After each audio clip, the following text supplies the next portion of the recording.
we are busy running a mental health campaign called My Mind, My Health. I realized at an early age that I felt like I was wired differently.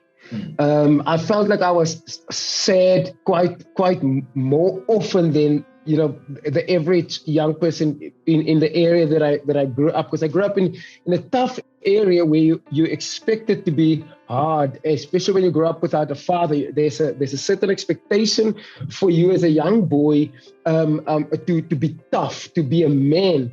And I realized at a young age I wasn't wired quite exactly like that, but I didn't give any voice or any language to it. In fact, I didn't have language for that. A lot of people realize there's maybe a disconnect in their emotions. There's a disconnect in how they see themselves. There's a disconnect in how they respond to situations where other people would necessarily, be loud and funny and laugh and enjoy a situation. You realize that, why am I not doing that? Is there something wrong with me? And that would give you an indication. But a big revelation came for me when I was in prison. I would often just be super sad and wanting to sleep for days. I would get this. One of my friends, he had sleeping pills. I would get his sleeping pills and I would drink it and just try to disappear for days. And I still hadn't had language for that. And if there's an opportunity and a place for the awareness and the working in the mental health sphere, it should be in juvenile young prisons. And only years later, when I was studying, I realized, there is a thing called depression. You're not crazy. You are not just moody. There is a condition called depression. This is what it looks like. This is how you can identify it in yourself. And this is how you can work through it. But it took me years to come to that discovery. Yeah. You said something that is so important. A lot of us, might experience stuff, but because we don't have the vocabulary, the language to express it, we tend to suffer in silence because we don't know what's up with us. We don't know what's happening. A lot of organizations, a lot of people out there, try and, create awareness around this. But what would you say is the importance of, not just creating awareness, but doing practical stuff to really empower young people? Awareness is great, but sometimes I think we give young people emotions or we give them, knowledge about what's happening, but we don't always, provide them with practical solutions on how to deal with that. I think just two things, the importance, why is it important to give young people knowledge and create awareness around this? And more than that, why is it important to actually do practical stuff? I think you are putting that question so profoundly, because we live in an overload of emotion, of information. Right? For every topic under the sun, there's something you can Google and you will find information about it. And so I said in a piece that I wrote also, if you give someone just the cold facts about suicide, the cold facts about depression, how many people are struggling with it, the percentages, it won't change their mind. You have to tell them a different story, a new story, an alternative story. And with young people today, they are story people. They are a story generation. Everything must have a narrative. Everything must have a bigger cause.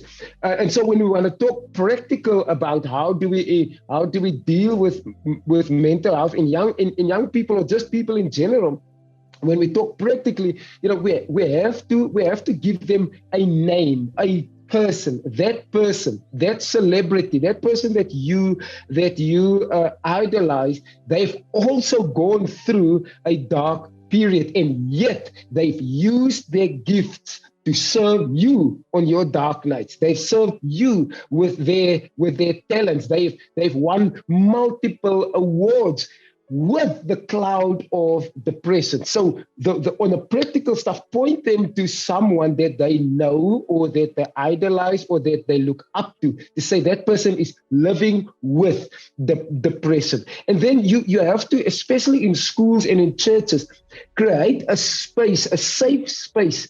In the words of Brené Brown, create daring classrooms. Daring classrooms is where vulnerability is fostered. It's where people are naturally, the space is so safe. I want to talk about what I'm facing. I don't want to hide behind it. I don't want to say, I can't come to school, my books are wet or my clothes are wet, I didn't have a lift. I can say, I couldn't come to school because I had a super heavy day with things that I faced. So create daring spaces in our churches and in our schools. And then for the person struggling with it, you have to reach out. There is no other way, because the biggest lie that we are told in our depression is no one will understand. You are by yourself. No one will get you. People won't believe you. And there are levels of that's true. But the truth is you're not alone.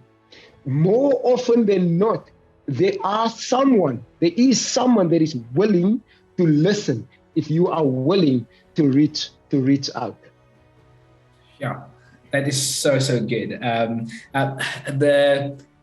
lot of us, we struggle, and then we tend to become paralyzed. We don't always know what to do. And I love what you said. Sharing stories of real people, connecting the struggle to a face. Yes.